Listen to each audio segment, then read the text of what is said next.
How vulnerable are our power grids? Well, a new report from the North American Electric Reliability Corporation asked that very question and found physical attacks on the U.S. power grid rose by 71% last year. And experts say they will likely continue to increase. So here to talk more about this is Joshua Skule. He is the founder and president of Bow Wave LLC, a national security consulting firm, and he's also the former FBI executive assistant director for intelligence. Thanks so much for joining us. So, over the past, I'm going to say month or so, we've had some pretty high profile stories of either attempted attacks on power grids or successful ones. And I don't even think we've sort of figured out the ones that were successful, who's responsible. And we've come to realize how little protection there really is for these power grids.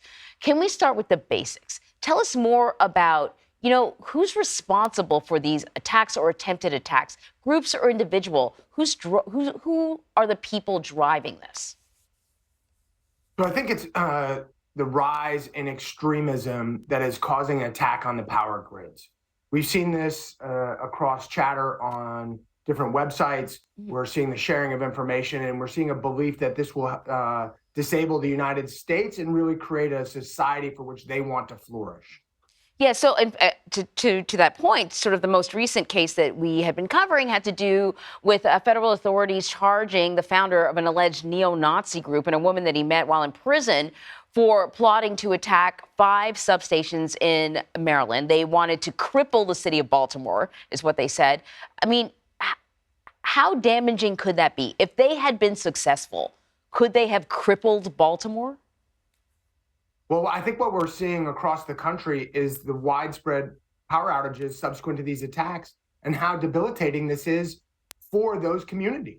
So an orchestrated attack on the power grid really would be a huge problem for that area. So, these attacks are not new, and officials are cautious about what the uptick in attacks could mean when it comes to copycats, because it's easy. Let's play some of CBS News' Nicole Skanga's interview with DHS Intel Chief Kenneth Weinstein about this. Copycats are always a problem, no matter what kind of incident it is. If it garners attention in the press, if it's something that is celebrated online by like-minded individuals, that's the kind of thing where you have to be concerned about copycat attacks. And with these substation attacks and all the publicity that they've gotten, the fact that they are motivated by a certain type of ideology, which is, of course, an ideology that's all too common in our society. Can you talk a little bit more about that? The combination of an ideology and, a soft target, and how it can make it really easy for someone who maybe wasn't even thinking about an attack of this kind to decide to engage in one. Sure. So obviously what you said, a soft target, they're very vulnerable. And we've seen that in the previous attacks, and we've seen that in the increase.